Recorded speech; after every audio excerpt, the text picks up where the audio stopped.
आज थर्सडे के बदले वेडनेसडे को सेंसेक्स की एक्सपायरी हुई और आपको पता ही है कि आज साइडवेज रह गया पूरा दिन मार्केट ना। आज ज़्यादा कुछ हुआ नहीं पूरे दिन मार्केट में, बहुत ज़्यादा कुछ उसमें बोलने को भी है नहीं। और मैंने रफली 11 बजे के आसपास ही कह दिया था कि भाई आज कुछ नहीं होने वाला है, ठीक है, वेट करो, 2 बजे के बाद देखेंगे। बट 2 बजे के बाद भी कुछ हुआ नहीं मार्केट में, तो अननेसेसरी मैं बोल के भी क्या कर लेता। और कल जैसे वीडियो में बताया भी था कि निफ्टी में भी थीटा डीके का दिक्कत दिख रहा है एंड इधर भी दिख रहा है। थोड़ा बहुत मार्केट आपको नंबर पॉइंट ऑफ व्यू से नीचे दिख सकता है, but premium point of view से ऐसा कुछ था नहीं 11 बजे के बाद। तो मतलब लिटरली ये हाल हो रहा था कि फेवर में 10 पॉइंट जा रहा है तो अगेंस्ट में 20 पॉइंट जा रहा है। तो ऑप्शन बाइंग में तो दिक्कत ही था, जो सेलिंग थे फिर भी वो बच के निकल गए होंगे आज। बट बाइंग वालों को तो बहुत ज्यादा दिक्कत आई ही होगी, तो उसमें तो कुछ कोई कर ही नहीं सकता। और क्या ही कहिएगा, मतलब कोई उपाय भी है नहीं। चलिए एक बार देख लेते हैं कि डिस्कशन क्या था एंड अकॉर्डिंगली अपना प्लान एंड प्ले करेंगे। वीडियो में आगे बढ़ने के पहले ना मैं आपको बता दूं, हमारा गोवा में एक इवेंट हो रहा है। और गोवा में ये जो इवेंट है ना, इसको 5 8 जून है। इसका लिंक मैं डिस्क्रिप्शन में छोड़ दूंगा, आप चाहें तो इसको देख सकते हैं। और अगर आने में इंटरेस्ट हो देख लीजिएगा। इसमें क्या है, नॉन स्टे प्लान भी है, कोई बाहर रुकना चाहता है रुक सकता है, कोई स्टे करना चाहता है तो हमारे संग स्टे कर भी सकता है। कुछ लिमिटेड सीट्स लास्ट में बचे हुए हैं। और एक बार डिस्कस कर लीजिएगा टीम से, देख लीजिएगा अपना उसी हिसाब से, ठीक है। और इंटरेस्ट और ट्विन शेयरिंग, ट्रिपल शेयरिंग सारे ऑप्शन हैं। फैमिली रूम वगैरह का भी ऑप्शन है, मतलब जैसा प्लानिंग होगा एक बार टीम पे कॉल डिस्कस कर लीजिएगा। और मनी स्टैंड कोड यूज करेगा ना तो आपको डिस्काउंट भी मिल जाएगा, तो देख लीजिए। आता हूँ क्रिप्टो के लेवल्स पे आता हूँ, क्योंकि नेक्स्ट 3 4 दिन आपको क्रिप्टो ही करना है, उस पर आता हूँ। बट अगर आप नोटिस, मैंने ये लिखा था कि इसके नीचे जाएगा तो और इसके ऊपर जाएगा तो, बट हुआ ही नहीं कुछ। बैंक निफ्टी में क्या था, अच्छा ये पहले मैंने ना जो लेवल्स अपडेट करे थे मेरे से एक मिस्टेक हो गया था कि मैंने प्रीवियस डे वाला कॉपी पेस्ट किया था एंड एडिट किया, लेकिन मैंने शायद डायरेक्ट ही पंच कर दिया और सेव नहीं हुआ। मैंने फिर उसको इमीडिएटली 9 7 तक एडिट कर दिया कि भाई जो अपडेट है जल्दी से करेक्ट अपडेट कर दूं। तो ये आज मतलब ब्लंडर हो गया, बट ठीक है, मार्केट आवर्स के पहले अगर हो गया है तो शांति की बात है, ठीक है। फिर बैंक निफ्टी में भी यही था कि इस तरीके से 55,000 एंड इसके नीचे रुकेगा तो मूवमेंट मिलेगा। तो अगर आप नोटिस करेंगे तो निफ्टी बैंक में ही थोड़ा बहुत आज मूवमेंट जो था तो था, और कहीं था नहीं। और वही हो रहा था 50 200 हमने हर्डल डिस्कस किया था, वो उसके वहीं से पूरा गिरते गया, फिर 55,000 तोड़ा, फिर 54 700, तो मतलब 740 से घूम गया। तो जो प्लानिंग थी उस तरह से मार्केट मूवमेंट दे रहा था। पॉइंट ये बहुत स्लो मूवमेंट था। निफ्टी बैंक तो थीटा डीके नहीं था, लेकिन निफ्टी बैंक के प्रीमियम्स इतने हाई थे कि उसको किसी ने ट्रेड नहीं किया होगा, क्योंकि मंथली एक्सपायरी होती है। 1200 पॉइंट का प्रीमियम कौन ही ट्रेड करने जा रहा है, राइट। फिर निफ्टी का भी अगर आप देखेंगे तो एट द एंड खाली 6 7 पॉइंट डाउन दिखाई दे रहा है आपको, बट वही हुआ कि 980 के ऊपर नहीं निकल रहा था, फिर वहां से नीचे आया, फिर उसके बाद 880 के नीचे जाने की कोशिश करा, वहां भी नहीं तोड़ा। तो दिक्कत थोड़ा सा दिया मार्केट ने। और सेंसेक्स का तो क्या ही कहना है, वही 76 200 से हर्डल लेके पूरा नीचे तक, बट उसमें भी कोई बहुत बड़ा मोमेंटम आया नहीं। तो प्रीमियम में भी वो ऐसा कोई स्ट्रॉन्ग मूवमेंट रहा नहीं, तो फिर क्या ही करेंगे। लेकिन मैंने यही सेम चीज जब मेरे को लग जाता है ना, तो मैंने जैसे ये लिखा भी नेक्स्ट 4 5 दिन क्रिप्टोस के ही रहेंगे, ठीक है, क्योंकि वहीं पे थोड़ा बहुत मूवमेंट मिलता है, एटलीस्ट वहां थीटा टीके का डर नहीं रहता है। मैंने ये रेंज दिया था कि इस रेंज के बाहर ही लुक फॉर एंट्रेड, और कुछ नहीं दे रहा है आज मार्केट। कैपिटल बचाइए 1148 पे मैंने बोल दिया था भाई कैपिटल बचाइए, 2 बजे के बाद देखिएगा।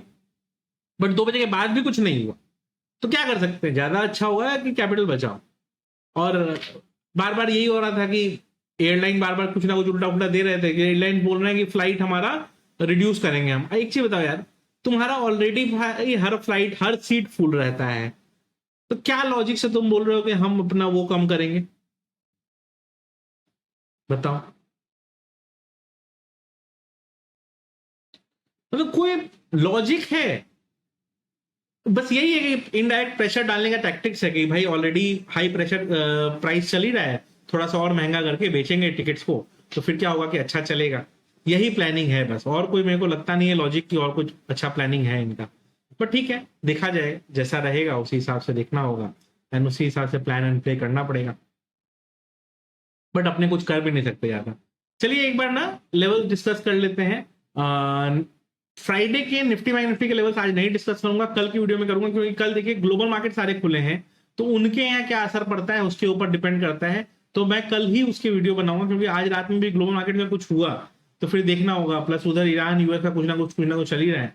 इधर ना मार्क करके रखिएगा बिटकॉइन में 76। अच्छा, किसी को क्रिप्टो ट्रेडिंग में इंटरेस्ट हो तो delta coin D6 coin switch तीनों का लिंक डिस्क्रिप्शन में होगा।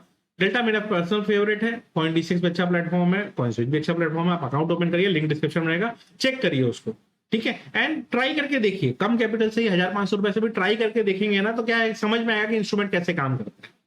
ठीक है। एंड उसके बाद तो ट्रेडिंग ही करना, और इसमें फ्यूचर्स ट्रेड करते हैं आप, ऑप्शंस का थीटा टिके का डर भी नहीं रहेगा आपको, तो ज्यादा बेनिफिशियल है, राइट। और कोई ऑप्शंस करना चाहता है, अगर ऑप्शन सेलिंग ट्राई करता है तो उसको ये भी है कि इसमें लेवरेज भी मिल जाता है ऑप्शन सेलिंग में अच्छा खासा, तो वो भी ट्राई कर सकते हैं। तो क्या ध्यान रखना है अपने को, 76,000 के ऊपर ये चल रहा है, चलने दीजिए, जब तक 75,600 के नीचे नहीं आता है शॉर्ट मत करिएगा। ऊपर रह रहा है ठीक है, एक्चुअल ब्रेकआउट 76,200 के ऊपर ही आएगा, उसके पहले नहीं आएगा, और जब तक इसके ऊपर है 76,000 के, तब तक तो ठीक ही है। शॉर्ट 75,600 के नीचे ही बनेगा, उसके पहले नहीं बनने वाला। एथेरियम में क्या लेवल ध्यान रखने, एथेरियम में लेवल क्या ध्यान रखना, अच्छा खासा नीचे से रिकवर करने की ट्राई कर रहा है, बट 2090 से रिटर्न भी आया है, तो बेसिकली 2100 के ऊपर ही रियल ब्रेकआउट है, बट जब तक 2070 के ऊपर है, बुलिश व्यू इसमें इंटैक्ट रखिए, और कुछ इसमें ज्यादा सोचिए मत। ठीक है। सोलाना में क्या ध्यान रखना है, सोलाना में ये ध्यान रखना है कि अच्छा खासा नीचे से रिकवर किया है, 84.5 के ऊपर निकल जाएगा तो बुलिश व्यू ले लीजिएगा। ठीक है, ये ध्यान रखिए। और आते हैं अपने गोल्ड वगैरह पे, तो देखिए सिंपल से रखिए, 45.10 इसके ऊपर जब तक गोल्ड नहीं जाता है बुलिश व्यू मत लीजिएगा। 45.10 के ऊपर निकल गया तो यस, बुलिश व्यू में अच्छा मूव आपको मिल सकता है। अभी जो करंट दिख रहा है, प्रेशर दिख रहा है इसमें, बट आई अज्यूम कि थोड़ा सा बाउंस वगैरह आ सकता है, तो 4780 से 4510 तक का एक जोन बना हुआ है जिसमें बाउंस की पॉसिबिलिटी दिखाई देती है, बट 4480 के नीचे अगर टूट जाता है ना तो फिर दिक्कत देगा। क्रूड वापस 94 से टूट टूट के आज आ गया 90 के आसपास, फिर 90 से बाउंस किया, तो एक बार यहां बाउंस किया, फिर यहां बाउंस किया, फिर यहां से बाउंस करने की कोशिश कर रहा है, तो जब तक 90 के ऊपर बना हुआ है बुलिश व्यू है, बाउंस की पॉसिबिलिटी है, 90 के नीचे टूटने पे दिक्कत दे सकता है। सिल्वर अच्छा खासा टूट गया है मेरे हिसाब से, अब ये जब तक 76 को रिक्लेम नहीं करता है, बुलिश व्यू मत सोचिएगा इसमें। शॉर्ट अभी बन नहीं रहा है इसमें, क्योंकि सिल्वर का डिमांड बहुत हाई है, तो वो एक थोड़ा सा रिस्क बना हुआ है। ठीक है, और बेसिकली ज्यादा सोचिए मत उसमें, मेरे हिसाब से अभी ठीक ही ठाक सब कुछ चल रहा है। ज्यादा जितना सोचेंगे ना उतना कंफ्यूज रहेंगे। क्यों क्रिप्टो में बोल रहा हूँ कि 3-4 दिन प्रैक्टिस करिए, बिकॉज देखिए ऐसा है कि कुछ तो प्रैक्टिस करते रहिए, क्या पता क्रिप्टो फ्यूचर्स आपको समझ में आ जाए। आपको डर लगता है कि फीस आई है, राइट, ऐसा नहीं है कि फीस आई है। इंडिया में भी फ्यूचर्स आप ट्रेड करेंगे ना, इंडियन स्टॉक ब्रोकिंग पे भी, तो फ्यूचर्स की फीस हाई होती है, हर जगह ही होती है, और ऑप्शंस की फीस कम है तो डेल्टा पे भी कम है, आप ट्राई करके देख लीजिए कॉन्ट्रैक्ट वैल्यू के हिसाब से। हाँ, इसमें 20 रुपए पर ऑर्डर वाला सिस्टम नहीं है जो जो इंडियन मार्केट में है, बट फीस अगर ऐसे कंपेयर करेंगे आप ना, जो गवर्नमेंट चार्जेस हैं, ये हैं वो हैं, सब जोड़ जाकर के कंपेयर करेंगे तो आपको पता चलेगा कि फीस एक्चुअली में बहुत हाई है वहां पे भी और यहाँ पे भी। ऑप्शंस में वहां भी कम है, हमारे यहाँ भी कम है, मतलब क्रिप्टो में भी कम है और इंडियन मार्केट में भी कम है, दोनों जगह कम है। और उधर में देखेंगे फ्यूचर्स का, तो फ्यूचर्स में एक्चुअली में दोनों जगह बराबर ही चलता है ऑलमोस्ट, क्योंकि बस बिटकॉइन का कॉन्ट्रैक्ट वैल्यू बढ़ा है, तो एक बिटकॉइन का ऑलमोस्ट $70,000, मतलब ऑलमोस्ट 70 लाख के आसपास कॉन्ट्रैक्ट वैल्यू हो गया। निफ्टी का कॉन्ट्रैक्ट वैल्यू कर अभी रफली 16-17 लाख के आसपास है। ठीक है, तो अगर 5 लाख निफ्टी भी अगर आप फ्यूचर्स बाई या सेल करेंगे तो चार्जेस आपका उतना ही आएगा। तो ये सब सोचने की बात है, बस बाकी आपके ऊपर है, करना है नहीं करना है आपके ऊपर है, मेरा काम है गाइड करते रहना। एक बार देखिएगा, और मेरी लर्निंग की जो सीरीज है हाउ टू ट्रेड प्लेलिस्ट, उसको भी लर्न करते रहिएगा वीकेंड के थ्रू, वो बहुत काम आता है। और रहा कि अगर आपको क्रिप्टो स्ट्रेटेजीज वगैरह को जानने में इंटरेस्ट है तो कमेंट करिएगा, तो मैं क्रिप्टो स्ट्रेटेजीज वगैरह 2-4 वीडियोस लाने वाला हूँ, जबकि कल मैं दिल्ली में भी एक स्ट्रेटेजी डिस्कस करूंगा, मेरा एक सेशन है वहां पे, तो उन्होंने बोला है कि सर क्रिप्टो पे ही स्ट्रेटेजी डिस्कस करो, क्योंकि इंडियन मार्केट में सभी ज्ञान पे दे रहे हैं। मैं बोला ठीक है, तो एक क्रिप्टो स्ट्रेटेजी में वहां भी डिस्कस करूंगा, वो स्ट्रेटेजी मैं वहां डिस्कस कर लूंगा, तो मैं फिर क्या करूंगा, यहाँ पे आके कल शाम की वीडियो में वो स्ट्रेटेजी हमारे जो मेन वीडियो रहेगा उस पर डिस्कस करूंगा। वीडियो अच्छी लगी हो तो लाइक जरूर कर दीजिए।